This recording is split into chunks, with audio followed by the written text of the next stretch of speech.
Oke ya, selamat malam semuanya. Ya, puji Tuhan.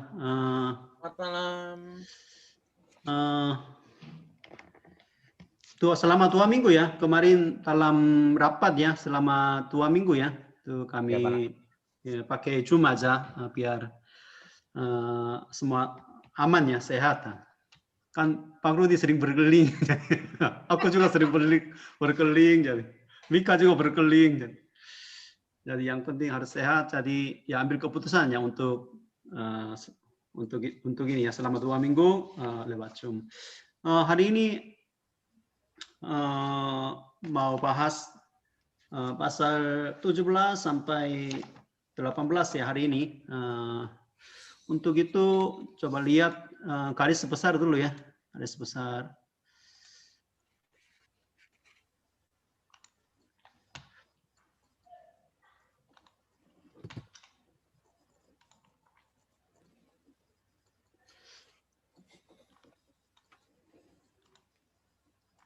Ini garis besar, garis besar ya tentang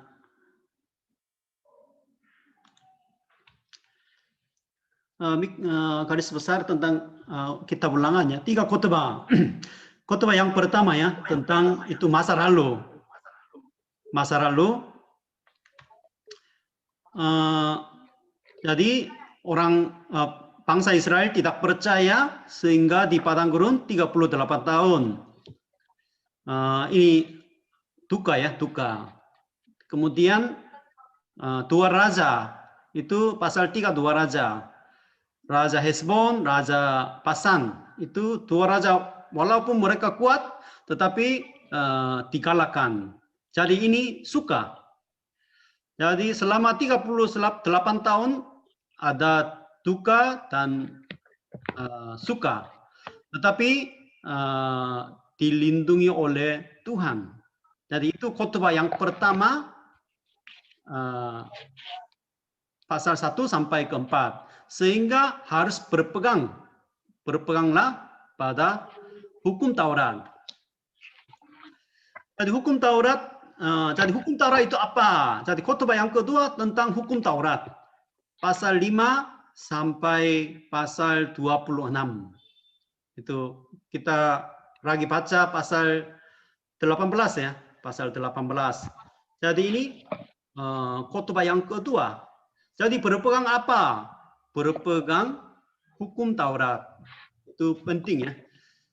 Jadi pasal 5 sampai 15 tentang khotbah tentang itu bisa dibagi 2 bagian yang besar ya, garis besar. Pasal 5 sampai 15 intisari hukum Taurat itu apa? Sehingga pasal 5 ya, menulis tentang ke-10 firman Tuhan, kemudian menjelaskannya. Intisari hukum Taurat itu kasih ya. Kasih. Kasihlah Tuhan. Pasal 7, jangan mengasihi orang kanan. 8, jangan lupa. Kemudian jangan tegar tengkuk ya. Kemudian sunat hatimu. Pasti akan diberkati. Kalau tidak, akan dikutuk. Itu intisari hukum Taurat. Kemudian pasal 12 sampai 26. Itu bagian B. Itu bagaimana menerapkan hukum Taurat dalam kehidupan sehari-hari bangsa Israel. Itu penerapannya. Jadi tempat ibadahnya, kalau ajaran palsu gimana, persepuluhan, hari raya, kalau laza, nabi, kemudian besok 19 sampai 26 itu ya berbagai hukum ya. Hukum perdana dan hukum pidana, hukum internasional. Jadi ya penerapannya. Pasal 5 sampai 11 intisari hukum Taurat, kemudian 12 sampai 26 itu penerapannya. Kemudian khotbah yang ketiga. Jadi betul-betul menaati hukum Taurat ini, maka ada 2 jalur. Satu jalur berkat, satu jalur terkutuk. Jadi gimana, mau ambil mana? Ya sehingga bangsa Israel pasti pilih ya dalam berkat. Sehingga pasal 29 tanda tangan dalam kontrak ini ya, dalam janji ini. Allah dan bangsa Israel. Itu namanya perjanjian Moab sebelum masuk ke tanah Kanaan. Jadi ini ulang lagi. Di Gunung Sinai sudah berjanji. Kemudian di Moab ulang lagi. Jadi renewal perjanjian Moab. Nanti di kitab Yosua juga sama. Kitab Yosua juga pasal yang terakhir ya, pasal 24 itu perjanjian Sekem. Sebelum Yosua dipanggil oleh Tuhan. Itu selalu struktur selalu sama. Kemudian kalau ada janji harus ada saksinya. Saksi itu pasal 30 langit dan bumi. Itu saksi. Kemudian yang terakhir ya, itu bukan khotbah tapi appendix ya, semacam tambahan tugas terakhir Musa. Kalau ada janji ini setiap 7 tahun harus baca bersama-sama biar tidak melupakannya. Kemudian pujian Musa, kemudian doa Musa, kemudian ya Musa meninggal. Itu garis besar. Kemudian khotbah yang kedua ya, sekarang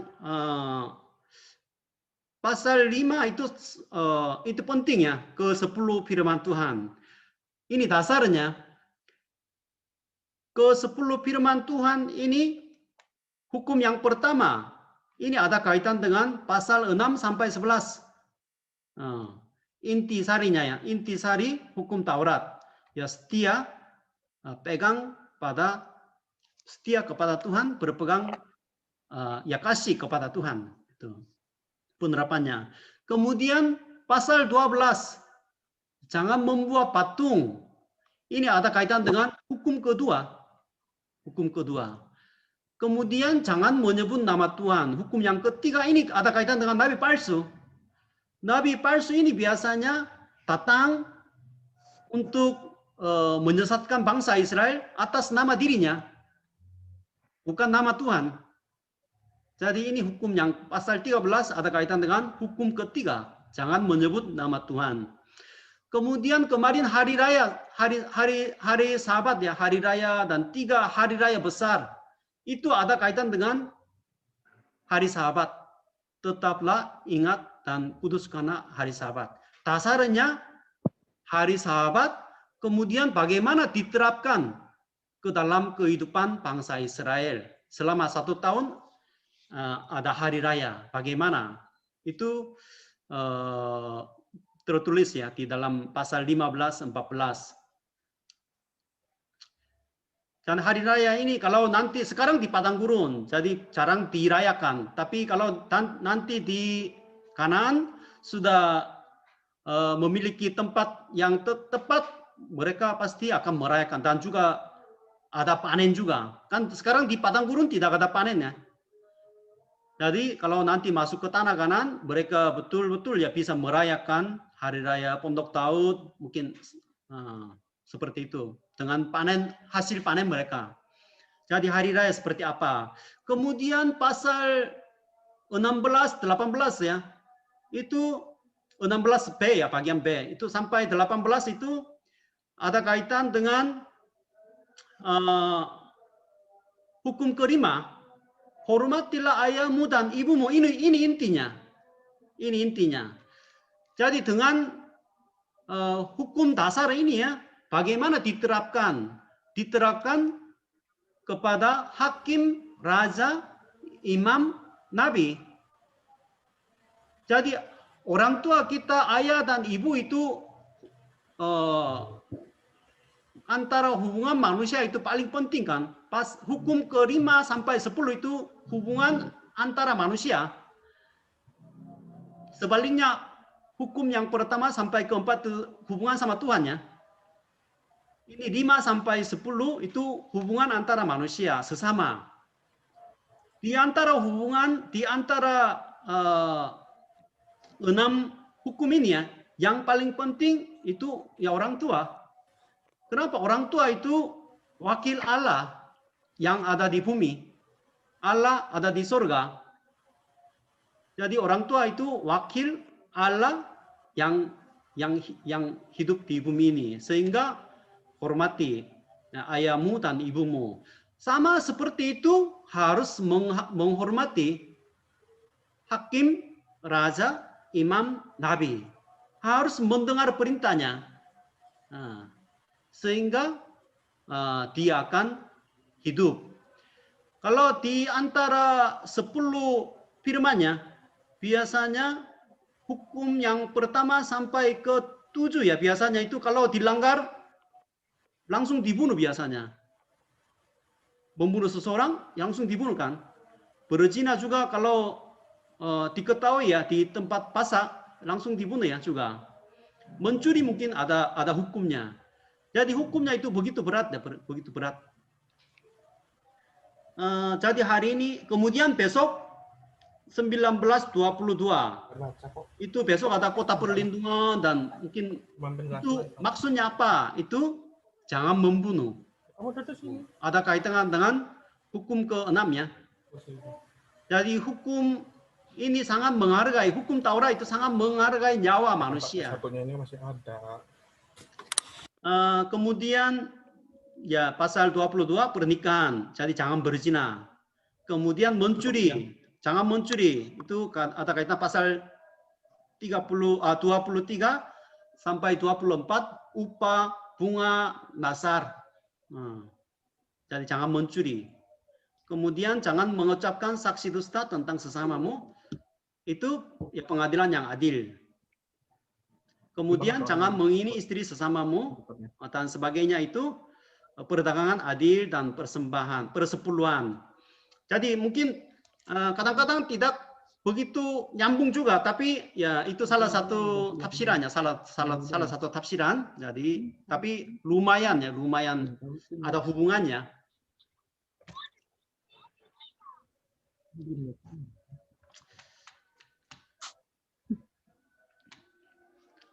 Jadi itu garis besar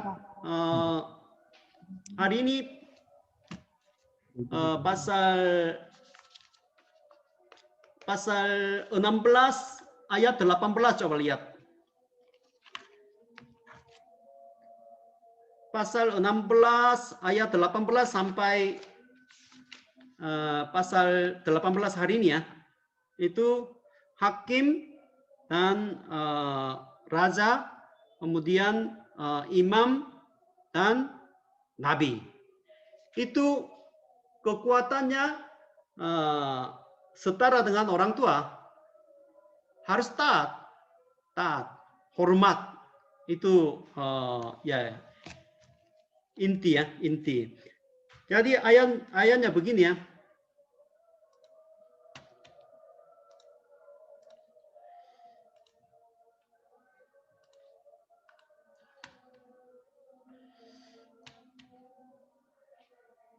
ayat 18.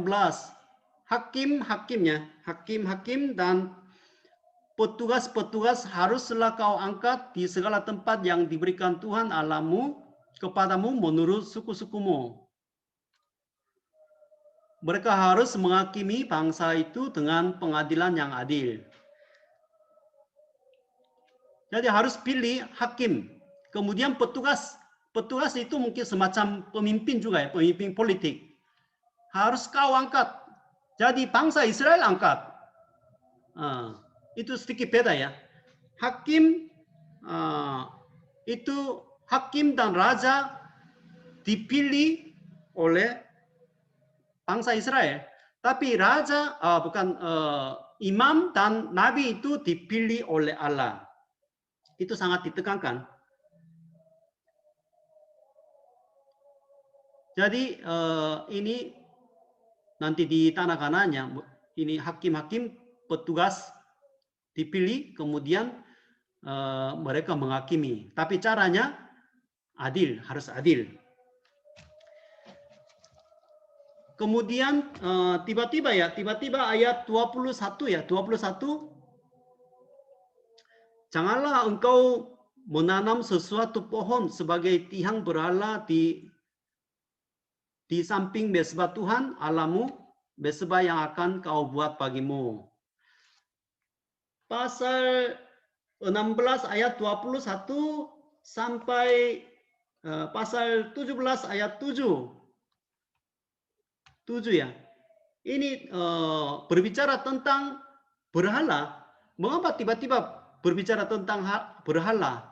Karena hakim dan petugas-petugas ini harus menghakimi orang yang menyembah berhala. Jadi itu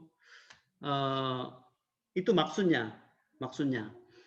Di sini 21 ya, menanam sesuatu pohon sebagai tiang berhala.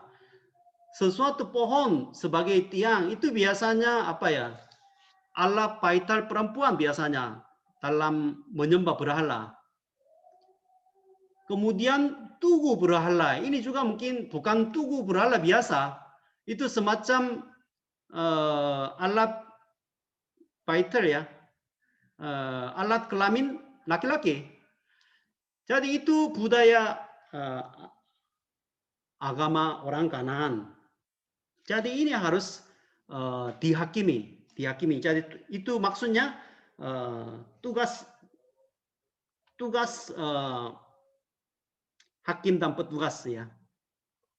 Kemudian ayat 7 ya di sini. Ayat 7. Saksi-saksi itulah yang pertama-tama menggertakkan tangan mereka untuk membunuh dia. Kemudian seluruh rakyat. Jadi itu kalau ada orang yang menyembah berhala, ya hukumannya dihukum mati. Tapi orang yang melihat, yang menyaksikannya, pertama-tama menggerakkan tangan mereka, melemparkan batu untuk membunuh dia.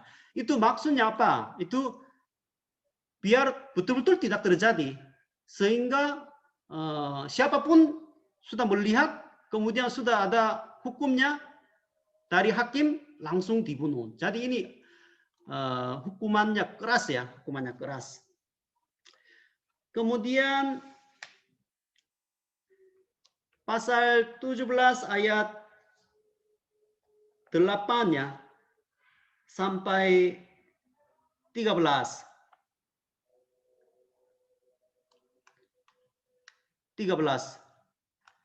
Apabila sesuatu perkara terlalu sukar bagimu untuk diputuskan, misalnya bunuh-membunuh, tuntut, menuntut, atau luka melukai, perkara pendakwaan di dalam tempatmu, maka haruslah engkau pergi menghadap ke tempat yang akan dipilih Tuhan Allahmu. Jadi mungkin ada perkara-perkara, kasus-kasus yang sulit ambil keputusan di wilayah masing-masing. Sehingga hakim ini harus membawa ke pengadilan lebih tinggi. Pengadilan tertinggi itu seperti ya mahkamah agama ya, mahkamah agung.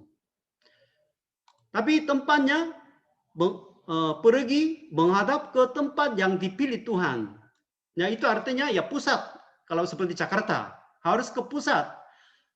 Tapi bukan hanya ibu kota ya. Ini tempat yang akan dipilih Tuhan, itu sama dengan tempat ibadah bangsa Israel kan. Jadi maksudnya ini yang menghakimi orang yang terlibat dalam kasus yang rumit itu, Tuhanlah yang menghakimi mereka. Jadi itu maksudnya ya. Ayat 9 di sini, haruslah engkau pergi kepada imam-imam orang Lewi dan kepada hakim. Jadi di sini imam juga, karena banyak kasus itu ada kaitan dengan kasus agamawi juga, sehingga di pusat selalu ini imam juga termasuk salah satu hakimnya. Jadi ya pentingnya harus membawa ke pengadilan tinggi dalam menghadapi kasus yang sulit. Kemudian ayat 10, dan engkau berbuat menurut keputusan yang diberitakan mereka kepadamu, dari tempat yang akan dipilih Tuhan, engkau harus melakukan dengan setia segala yang ditunjukkan mereka kepadamu. Jadi itu ayat pentingnya. Jadi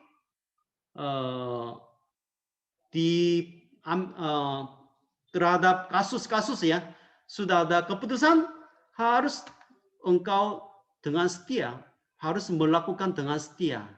Harus hormati hakim-hakim dan pemimpin-pemimpin, petugas-petugas.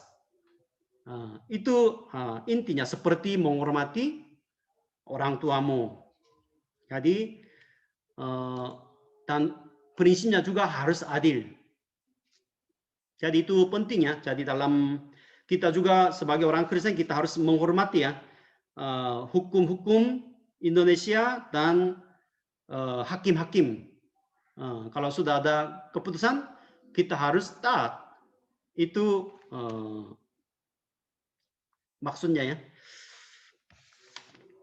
Kemudian ayat 14. Ayat 14 sampai 20. Itu hukum tentang raja. Jadi hukum tentang raja ini sangat penting ya di dalam kitab Ulangan. Karena ini pertama kali tertulis hukum tentang raja, sebelum-sebelumnya tidak ada. Karena suatu hari nanti bangsa Israel akan menjadi sebuah kerajaan yang diperintahkan oleh ya seorang raja. Karena sampai sekarang raja mereka tidak usah memilih raja untuk bangsa Israel. Karena Allah sendiri memerintah bangsa Israel, memimpin bangsa Israel. Tetapi mungkin suatu hari nanti akan perubahan terjadi ya. Di sini ayat 14. Apabila engkau telah masuk ke negeri yang diberikan kepada oleh Tuhan Allahmu. Jadi kalau masuk ke tanah Kanaan, telah mendudukinya diam di sana. Kemudian engkau berkata, bangsa Israel berkata, aku mau mengangkat raja atasku seperti segala bangsa yang di sekelilingku. Jadi bangsa Israel itu selalu harus dipimpin oleh Allah, raja mereka. Tapi akan berubah sesudah masuk ke tanah Kanaan. Mereka juga mau memilih, mengangkat ya di sini, mengangkat raja atas mereka. Seperti segala bangsa yang di sekelilingku. Jadi ini betul-betul nanti ya terjadi. Ayat referensi ya, di bawah ada ayat referensi ya. 1 Samuel 8 ayat 5. Sehingga Raja Saulus ya terpilih sebagai raja yang pertama. Sehingga nanti ada kitab raja-raja. Bermasalah besar ya. Tapi di sini juga sebenarnya Allah tidak mau membuat sistem seperti ini. Tetapi Israel mereka mau mengangkat raja Israel. Sehingga Allah membiarkannya. Biar ada raja seperti bangsa biasa. Ayat 15, maka hanyalah raja yang dipilih Tuhan Allahmu yang harus kau angkat atasmu. Jadi di sini kau angkat itu pentingnya. Seperti hakim dan petugas-petugas ya. Siapa yang memilih mereka? Hakim dan petugas ya dipilih oleh masyarakat. Ini raja juga bukan dari Tuhan. Jadi itu ditekankan ya. Dari tengah-tengah saudaramu harus engkau mengangkat seorang raja atasmu. Seorang raja itu tapi ada syaratnya, harus dipilih dari saudara-saudaramu, dari bangsa Israel. Bukan seorang asing yang bukan saudaramu tidaklah boleh kau angkat atasmu. Kalau orang asing yang menjadi raja Israel gimana? Tidak bisa ya, karena mereka membawa banyak berhala sehingga raja itu harus dipilih dari orang Israel. Jadi Yesus juga sama ya.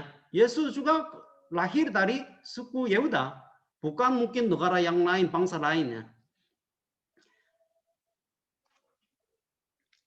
Jadi tapi ada sarannya di sini ayat 16. Hanya janganlah ia memelihara banyak kuda. Kuda itu simbol kekuatan militer. Jadi kemudian maka janganlah ia mengembalikan bangsa ini ke Mesir. Jadi itu maksudnya jangan kirim pedagang Israel ke Mesir untuk membeli mengimpor kuda dari Mesir, karena ya kuda di Mesir itu bagus ya, bagus. Maka jangan ia mengembalikan bangsa ini ke Mesir. Jangan kirim pembeli ya kuda ke Mesir. Atau mungkin kuda ini kadang-kadang ditukar dengan hamba. Jadi jual hamba budak ke Mesir, kemudian diganti dengan kuda juga. Jadi jangan ini terjadi.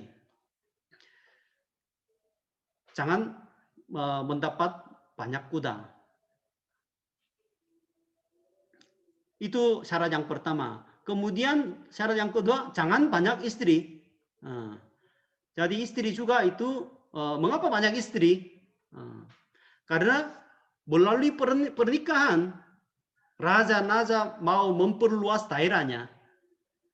Kalau menikah dengan orang Moab, jadi pilih gadis dari orang Moab, suku Moab, sehingga negara Moab tidak menghancurkan Israel. Sehingga Salomo ya menikah dengan banyak orang, biar daerahnya diperluas dan negaranya aman. Jadi ini tidak boleh, apalagi membawa berhala melalui pernikahan dengan istri negeri lain, supaya hatinya jangan menyimpang. Kemudian yang ketiga, emas dan perak pun janganlah ia kumpulkan terlalu banyak. Kalau raja mau memiliki banyak emas dan perak, harus mengumpulkan banyak pajak. Jadi masyarakat mungkin menderita. Jadi seharusnya seorang raja harus menguatkan militer atau memperluas daerah melalui pernikahan-pernikahan. Harus punya banyak uang. Tetapi raja Israel itu jauh berbeda dengan raja biasa. Justru dia harus aturannya begini, apabila ia duduk di atas takhta kerajaan, maka haruslah ia menulis baginya salinan hukum menurut kitab yang ada pada imam-imam orang Lewi. Itulah yang harus ada di sampingnya, dan harus ia membaca seumur hidupnya untuk belajar takut akan Tuhan Allah dengan berpegang pada segala isi hukum dan ketetapan ini untuk dilakukan. Jadi tidak boleh punya banyak kuda dan istri atau emas dan perak. Itu tidak boleh. Tetapi satu hal dia harus lakukan, itu adalah menulis baginya salinan hukum. Salinan hukum ini kata penting ya di dalam kitab Ulangan. Dalam bahasa Indonesia itu judul kitab itu Ulangan, ya Ulangan. Tapi bahasa Inggris itu Deuteronomy.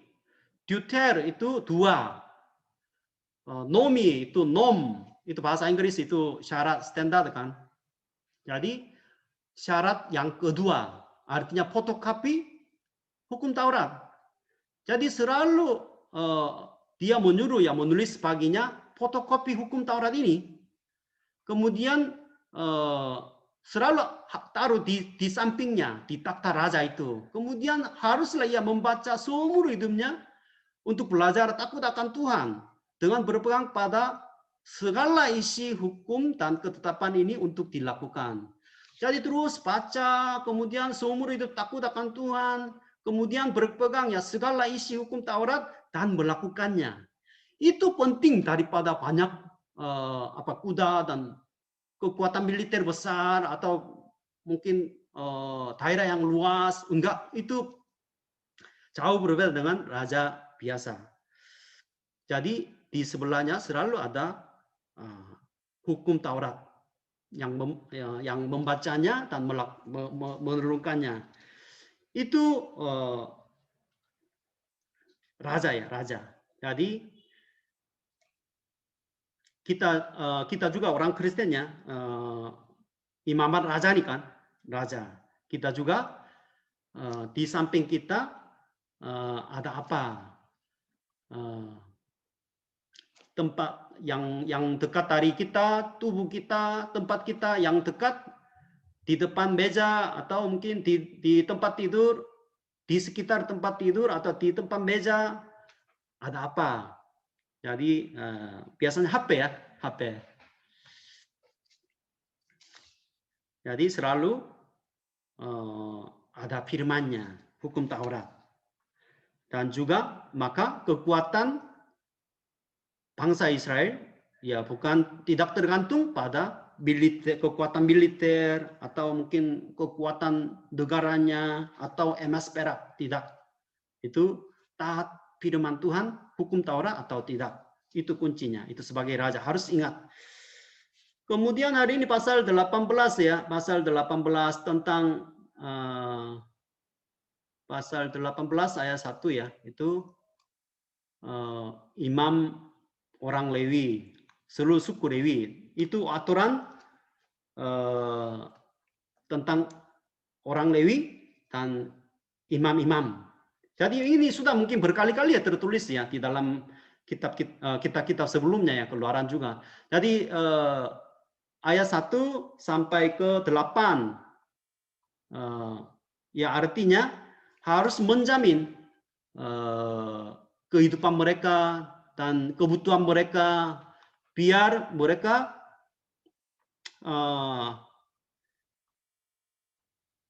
supaya senantiasa melayani Tuhan, menyelenggarakan kebaktian demi namanya.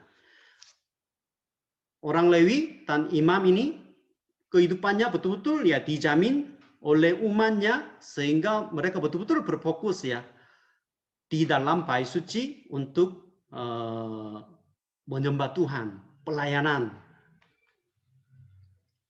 Jadi senantiasa. Jadi harus hormati imam dan Lewi maksudnya seperti orang tuamu. Sehingga nanti kalau membaca kitab hakim-hakimnya tidak ada mungkin makanan di bait suci sehingga imam-imam mungkin tersebar kemana-mana untuk mencari nafkah. Nanti pada zaman hakim-hakim terjadi, kemudian mereka menjadi imam pribadi juga di bawah naungan orang kaya juga. Ini terjadi nanti.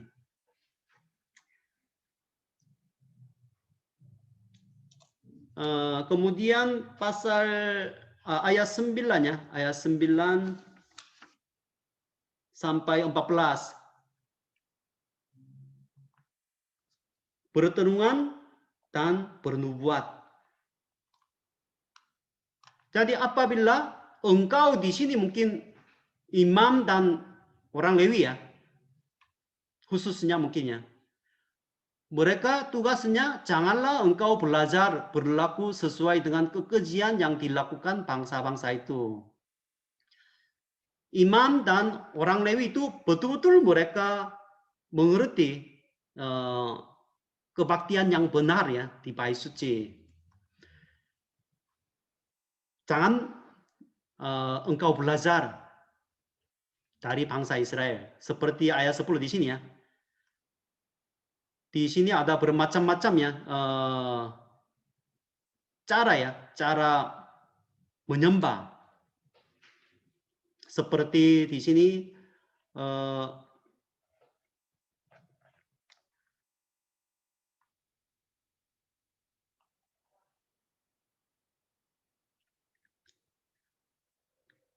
di antaramu janganlah ayat 10 ya. Janganlah yang persembahkan anaknya laki-laki. Yaitu budaya ibadah ya. Ibadah orang Kanaan kepada Molek ya, Molek. Atau anaknya perempuan sebagai korban dalam api. Ataupun seorang yang menjadi penenung dan seorang peramal, seorang penelaah, seorang penyisir, seorang pemantera ataupun seorang yang bertanya kepada arwah atau kepada roh peramal yang meminta petunjuk kepada orang-orang mati. Jadi ya segala macam ya ajaran sesat ya ada di tanah Kanaan, sehingga ya pasti ada tampangnya kepada imam dan orang Lewi ya, harus hati-hati, jangan belajar, jangan menerapkan ke dalam kebaktian di bait suci. Itu seperti kemarin pasal 13 ya, nabi palsu ya, seperti nabi palsu bermacam. Ya, sampai sekarang mungkin banyak pengaruh ya, banyak pengaruh. Jadi di dalam kebaktian banyak unsur-unsur yang mistis atau mungkin bernubuat yang tidak sesuai dengan firman Tuhan, itu banyak ya. Jadi harus mengerti kebaktian yang benar. Itu sangat penting. Kebaktian yang benar itu bagaimana tahu? Itu caranya jawabnya ayat 15 sampai 22 ya.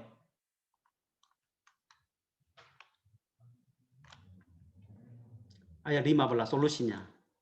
Maka Tuhan itu seorang nabi dari tengah-tengahmu, dari antara saudara-saudaramu, sama seperti aku, ya Musa ya, akan dibangkitkan bagimu oleh Tuhan Allahmu. Jadi di sini nabi ya, nabi dibangkitkan bagimu oleh Tuhan. Di sini juga sangat penting ya, sangat penting. Di atas juga imam juga sama ya, imam juga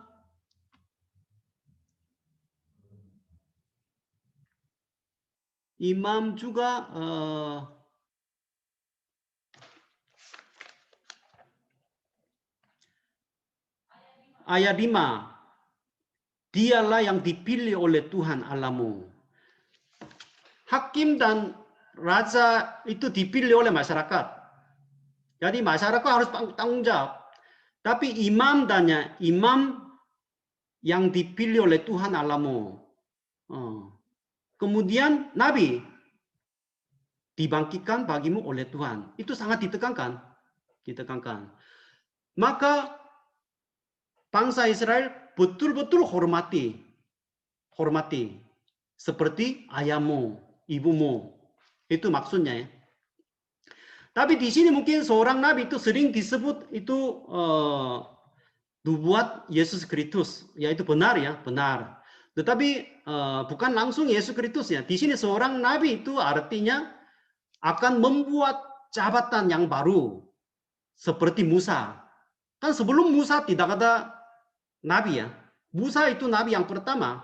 Tapi kadang-kadang Abraham juga disebut nabi. Tapi Abraham biasanya langsung berbicara sama Yahweh ya, Tuhan. Tapi pada zaman Musa lah baru mulai muncul nabi. Nabi itu artinya pengantara. Karena bangsa Israel takut ya, langsung mendengar perintah ya dari Tuhan di Gunung Sinawi, sehingga mereka mendorong ya Musa maju ke depan untuk menerima firman-Nya. Kemudian Musa yang menyampaikannya, itu ya baru mulai muncul jabatan nabi ini. Tapi nanti kalau masuk ke tanah Kanaan, Tuhan akan memanggil banyak nabi. Itu maksudnya, bukan hanya satu orang nabi, enggak. Itu maksud. Tapi ini juga nubuat tentang ya, kalau melihat ke depan, itu Yesus juga datang ya sebagai seorang nabi yang menyampaikan kebenaran seperti nabi ya. Jadi harus kemudian di sini pentingnya dialah yang harus kamu dengarkan. Jadi nabi yang dibangkitkan Allah Tuhan itu kita harus dengar, menghormati penyampaiannya, khotbahnya, pesannya dari Allah itu penting ya, karena Allah memakai nabi itu. Melalui nabi Allah berfirman kepada bangsa Israel.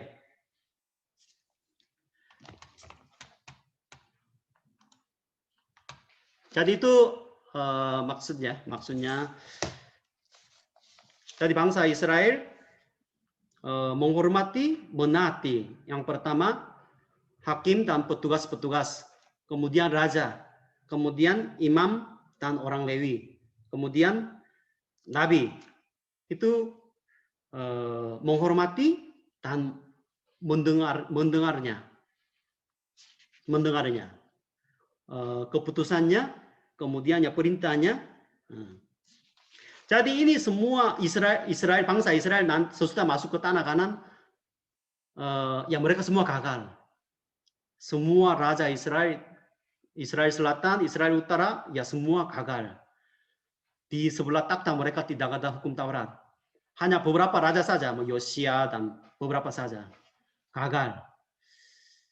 Imam Lewi itu biasanya tempat pelayanannya di dalam bait suci.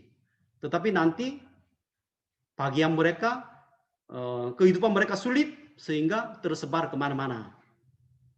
Tidak ada pekerjaan. Imam biasanya di luar bait suci ya. Di luar bait suci. Biasanya raja memerintah sebuah negara, seluruh daerah, kemudian imam dan Lewi itu di dalam bait suci. Nabi itu di luar bait suci. Jadi Nabi menyampaikan firman Tuhan, Yeremia, Yesaya datang berteriak-teriak, tetapi tidak ada yang mendengarnya. Jadi semua ini semua gagal. Hakim juga mungkin tidak ada keadilan. Kalau ada suap, ya mungkin dibebaskan, tidak adil, mencari keuntungan untuk dirinya mereka. Maka ya ini negara ini ya busuk, hancur. Negara apapun itu sama, rajanya, kemudian agamanya, kemudian ya politiknya busuk, mulai busuk, ya negara ini sebentar lagi tidak ada lagi. Sehingga Yesus datang ya, Yesus datang. Yesus datang.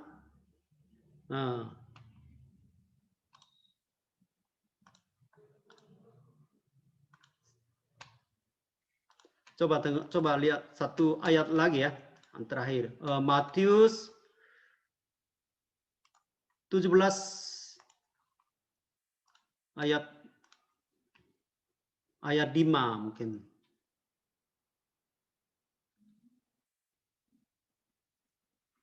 Matius 17 ini mungkin berbicara Yesus ya di Gunung Mulia ya, bersama-sama dengan Musa dan Elias ya.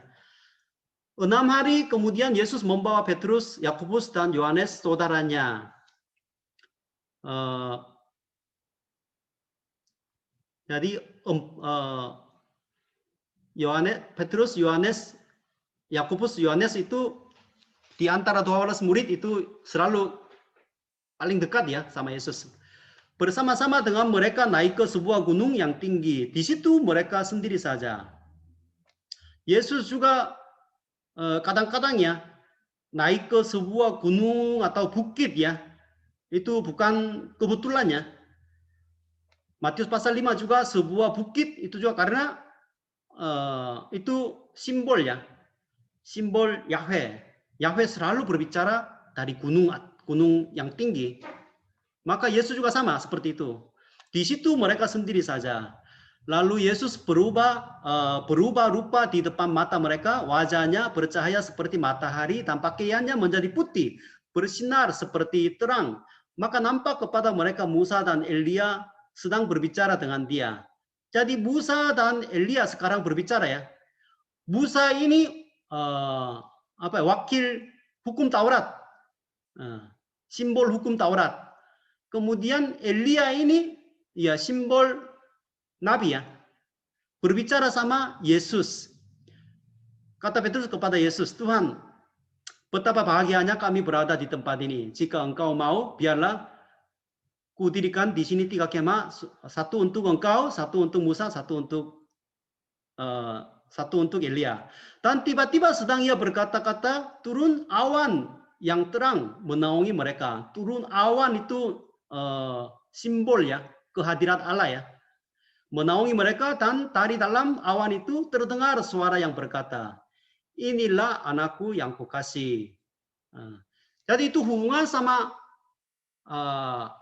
papa dan anak ya. Anak menghormati papa ya. Hukum kelima ya. Jadi Yesus juga sebagai anak menghormati papa, melakukan kehendaknya. Jadi papa ini, Allah Bapa berfirman, inilah anak yang kukasihi. Kepadanya lah aku berkenan. Dengarkanlah dia. Dengarkanlah dia. Itu penting ya. Dengarlah. Jadi dalam kitab ulangan dengarlah. Ya maksudnya hukum Taurat. Tapi di Gunung Mulia, Yesus dan Musa dan Elia, wakil hukum Taurat, kemudian seluruh nabi ya, itu wakilnya Elia, tiba-tiba tidak ada lagi. Tapi Yesus sendiri berdiri. Ada suara dengarlah dia. Jadi artinya semuanya di dalam kedatangan Yesus Kristus ya, sebagai raja, sebagai imam agung, sebagai nabi yang menyampaikan kebenaran, kita harus menghormati dia, menerima dia. Seperti hukum kelima, seperti kepada orang tua kita. Itu akan hidup. Kalau tidak dengar, dia akan dibinasakan. Jadi itu firman Tuhan hari ini ya. Yang pertama hukum-hukum ya, hakim-hakim ya, hakim-hakim. Kita menghormati hakim atau hukum ya, hukum. Dan juga kita juga harus adil kepada orang lain. Bukan karena agamanya sama, mungkin aku lebih suka dia. Itu bukan soal agama ya. Jadi harus adil. Itu penting. Raja juga, kita juga raja imamat ya. Di sebelah kita ada apa? Biasanya ada HP ya biasanya. Yang selalu dekat itu biasanya HP. Tapi bukan hanya HP saja ya. Itu firman Tuhan. Selalu ada di samping kita. Selalu membacanya biar kita hidup takut akan Tuhan dan yang melakukannya. Kemudian imamat ya, iman dan dewi. Jadi kita menghormati ya, menghormati orang yang betul-betul melayani Tuhan. Jadi melalui dukungan, biaya kehidupan mereka, biar tidak kebaktian itu tidak berubah menjadi mungkin orang-orang yang beragama lain. Kemudian Nabi, kita harus mendengar ya teriakan Nabi. Seperti hari ini kita dengar khotbah Musa. Jadi bagaimana sikap kita waktu kita mendengar khotbah? Jadi pengkhotbah biasanya, ya aku juga termasuk pengkhotbah. Pengkhotbah berbicara apa? Kalau pikiran saya sendiri disampaikan, itu hukum mati. Hukum mati. Itu hukum mati. Berdiri di mimbar itu bukan mainnya, bukan main-mainan. Jadi apa yang kita dengar, itu kita sampaikan. Nah, saudara-saudara juga sama ya. Dengar dulu, kemudian sharing, kemudian mengajar dan melakukannya. Tapi kebanyakan orang belum pernah mendengar suara Tuhan tentang perikop tertentu dan pasal tertentu. Kemudian apa yang terjadi ya? Memasukkan banyak pikiran-pikiran duniawi dan pemahamannya sendiri, sehingga sedikit demi sedikit kebenaran ini berubah dalam sejarah dunia ini ya. Jadi Musa ya terus berteriak-teriak dari khotbah sekarang yang kedua ini. Yang pertama juga sama, dengarlah, dengarlah, sema. Jadi itu kita harus belajar dan juga kita menghormati ya pemimpin-pemimpin, pemimpin agama, pemimpin pemerintah, seperti tadi hukum kelima ya, orang tua kita. Itu sama di bumi ini. Haknya itu sama. Jadi itu sharing malam hari ini ya. Itu saja. Terima kasih banyak ya.